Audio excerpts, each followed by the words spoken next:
This is our dojo, AMAA. My name is Eric Giannini. That guy there, I never overcharged anybody. he's my dad, the legendary Bobby Dixon. Who's the best? I'm the best! This is our story. For me, and I know for a lot of the dads in the family here, is what's really good is that this dojo is a melting pot, right? There's different cultures, different backgrounds, different religious views, different political views, all shades of color in here, and we're all one big family. You gotta tell them that story. It's really easy to have differing opinions and differing views as long as you love each other. You go from Pastor Astani to me, who's the son of a witch. I have buddies that are atheists. Mike's one. Yeah, come on, Big Daddy. Come on. Mike doesn't believe in Jesus and God at all. He's still my best friend, and we debate it all the time, you know? But for him to believe in that, he has to have a certain level of faith, just like I do. He believes that we die and we become a tree. I believe when we die, we go somewhere that's awesome, and I get to see my family. And we always find a middle ground. I feel like that's what you have to do, you know? And I feel like this dojo is really good at doing that, which is why we've stayed together for so long. What I see Sensei Eric becoming is just who he was meant to be. He's being a light. He's being positive in walking the way that he is and letting people know who he follows. There's definitely a culture war going on right now. You're seeing, you know, X side push one side the other way and the other side push the other way. It just sucks. It really does, because I wish we all could just hear each other and talk. Because when you do that and we're not screaming and calling each other names and hitting and fighting and shooting, it's such a better way of meeting and getting middle ground, you know? So it's just sad. But that's what we do great here. We find middle ground and we really move forward that way. Give me 2 claps and a Ric Flair. Woo!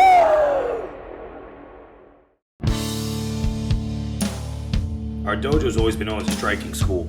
My dad set us up on that path 27 years ago, winning all of his championship belts. But now, the new age has arrived. And to get my kids up to speed, I gotta start teaching them some jiu-jitsu. For us, we knew we had to evolve, and I've been doing jiu-jitsu for 10 years now. So this is not like I just started jiu-jitsu. Ever since James Sang Lee recruited our dojo and our kids for his Sport MMA event, the Fighting Lion, we have completely set our sights on that day. Since our kids in our dojo are fairly new to jiu-jitsu, we have to be strategic on how we prepare for the Fighting Lion. Kick, wah. Move around, throw a 1-2, right? Maybe grab a single tie, throw a knee. Okay, and then work for a takedown. Everybody got it? Do not just go slap bump. I'm shooting. Don't do that. Okay, a lot of you guys did it yesterday. You guys are like slap bump. Okay, I'm going. Like, set it up. For our littles, I need to give them enough jiu-jitsu skills to survive and thrive while still relying on their superior striking to dictate the fight.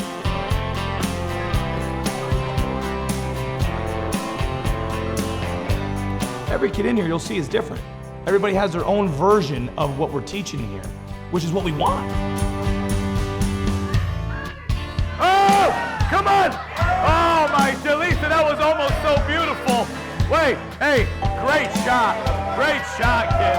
Great shot. I've known James for over a decade now. He's a legend in the martial arts community. He's in films, TV. He's made his mark for himself as a stuntman and an action guy. But I have a feeling what he'll end up being known for more than anything else is what he's about to do for youth sport MMA. I'm here at Full Sail University, which is a state-of-the-art audio recording film school. There are Grammy Award winners that have come out of this school, Oscar winners. This is an amazing place, and we're excited to have the Fighting Lion Championship at Full Sail University.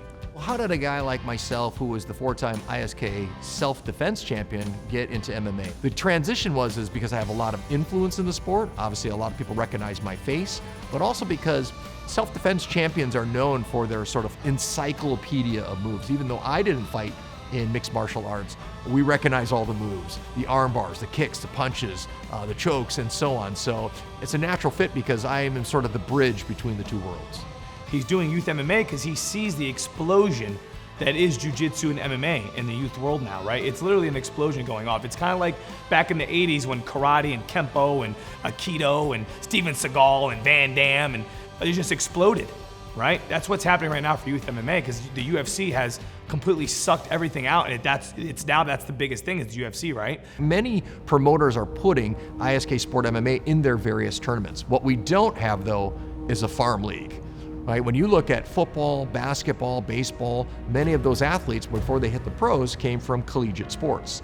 But mixed martial arts doesn't have that. So Solid Rock Series begins to be the farm league, the youth farm league for ISKA Sport MMA. He's trying to funnel these kids to make an easy pathway for them to get to that spot, whether it be Bellator or the UFC or ONE FC, and give them something to strive for instead of them just, you know, doing this here, doing that here, and hoping they get a look somewhere eventually. And then it's the ISKA. So ISKA owns, you know, they have ESPN rights, the US Open, you know, they have all these ties. They have all these little doors that can be open for these kids eventually. So ISKA is wanting to promote youth sport MMA because they know that the sport is evolving and growing, and MMA is very popular in the United States and, of course, around the world. Fighting Lion Championship will host youth sport MMA for the ISK World Championship as part of the Solid Rock Series. Athletes are going to come through the floor, smoke is going to come there, they're going to walk down the catwalk right over here.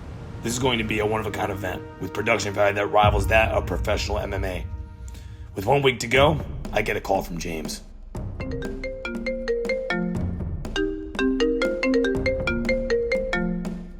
Hey, man. Hey, thanks for taking the call. Of course. Couple of questions right out of the gates. Can you help me with having David and Kevin are like 130 something? Yep. And can you have them go against two guys that are 149? Remember Yeah, I talked to them last night about it. 100%. Yeah, when Sensei told me that I was gonna fight in like a week's notice, I obviously was nervous, but in a good sense, obviously just preparing for the match and what was to come. I feel ready, I feel prepared because I wake up in the mornings, I run, my cardio is great, my jiu-jitsu is great. Yes, pass, heavy, hey, heavy. For this last minute fight, I'm not really concerned or worried about it. I think it's gonna be fun, if anything, because me and David have been training like in the morning at 4:30 we wake up and then come train here and we run and we work on our technique. So it's not really something I'm worried about since it's only to the body, and I think it's gonna be a breeze, if anything. Not only did Kevin and David get a fight, but Christian got one too. All three brothers on the same card. Looks like this is finally gonna happen. One of the reasons that we have asked for your team specifically at this event is because we feel like you're not just representing you guys well, we feel like you're representing the sport well. And we know in its infancy stage, not everyone's going to do that. Well, that's one of the reasons that we want to invite people like yourself. Thank you so much. No, man, thank you. I appreciate you helping build the sport with us. All right, take care, man. All right, man. Bye-bye. Bye-bye. Back to work. Make sure when you sprawl to pass the arm through. Then take the back and sit on their hip. Okay? Remember, you can punch to the body, you can knee to the body. You just can't hit to the head in sport MMA. Everybody got it? Same thing, just make sure we add the arm to block their arm. Grab the far hip and sit on their hip. Everybody got it? 3, 2, 1.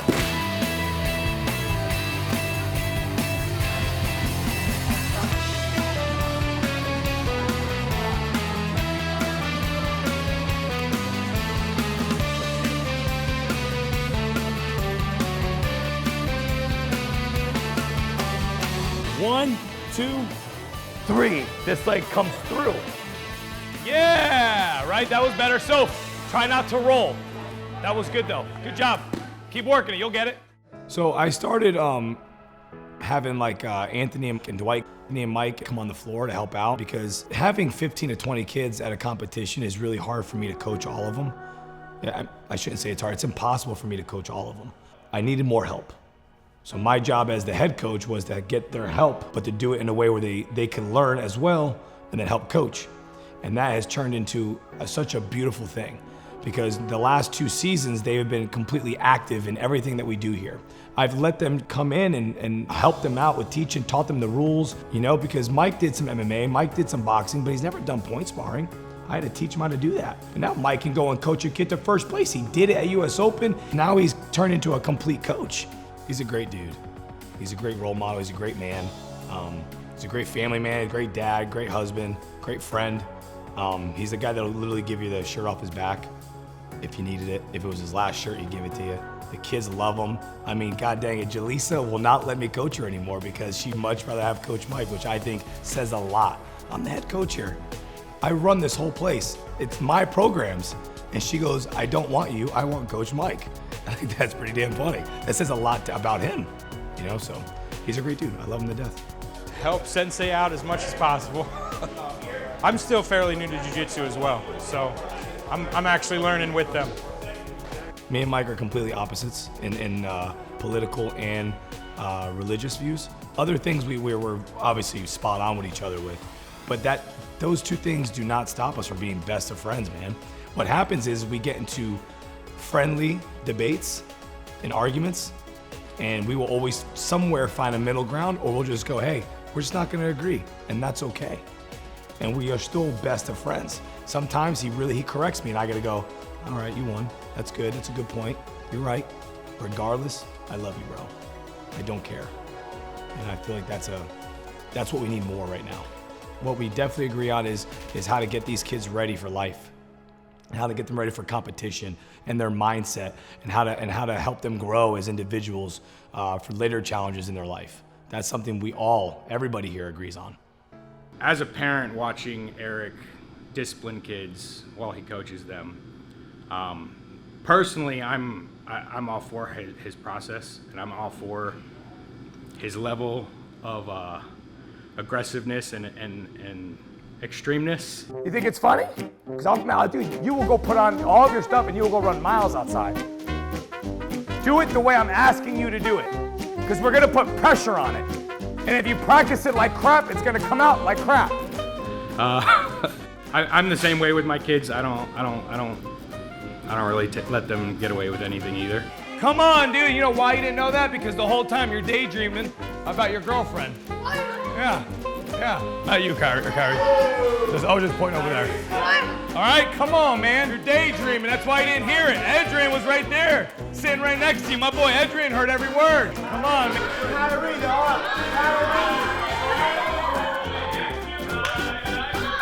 Remember, hit that subscribe button.